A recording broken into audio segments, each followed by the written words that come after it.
Welcome to Stephen FM AI Trump Daily Dump. Today, we're connecting the dots between leaked memos, brand new election strategies, and some pretty intense global military actions. We're digging into 5 recent articles that, when you look at them all together, seem to point to one big idea: a major consolidation of executive power. So let's explore what that actually looks like in practice. To really get our heads around this, we're going to look at 3 key areas. First, we'll start right here at home with control over elections and law enforcement.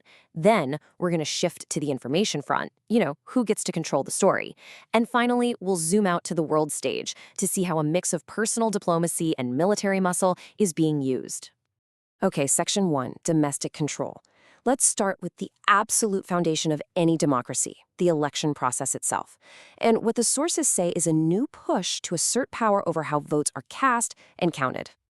A report from the Irish Independent really highlights a controversial proposal to nationalize elections.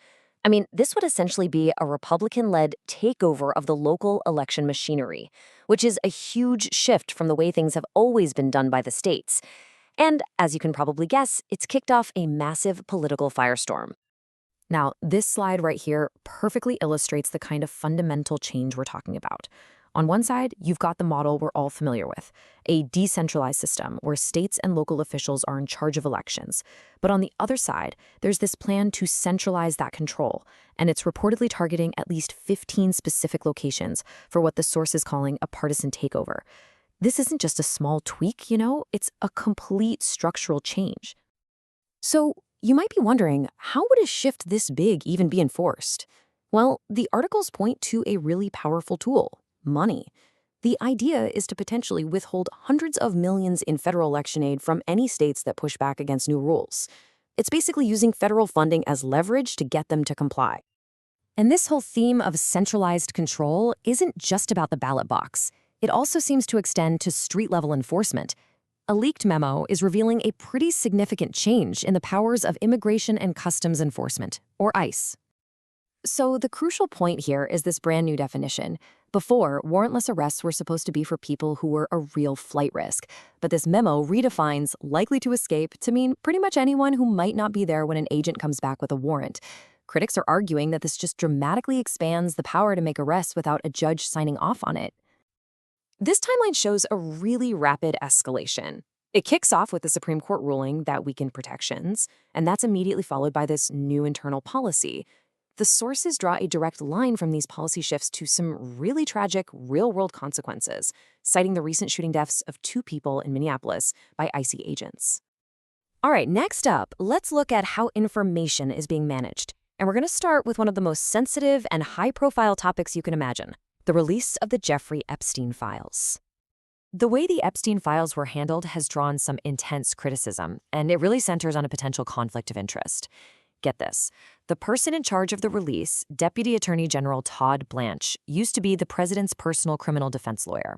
His office released 3 million documents, but is being accused of holding back another 3 million before just declaring that the review was over. And this chart, wow, it gets right to the heart of the whole controversy. A perfect 50-50 split. For every single page they released, they kept another one hidden. This is exactly what led critics, like Congressman Jamie Raskin, to call the whole thing a full-blown cover-up. Now, the strategy for controlling information doesn't just stop with holding back documents. It also seems to involve putting direct pressure on the news organizations that are reporting on these exact issues. Okay, so here the sources connect 3 really key things. First, an ABC reporter asked the president about his links to Jeffrey Epstein.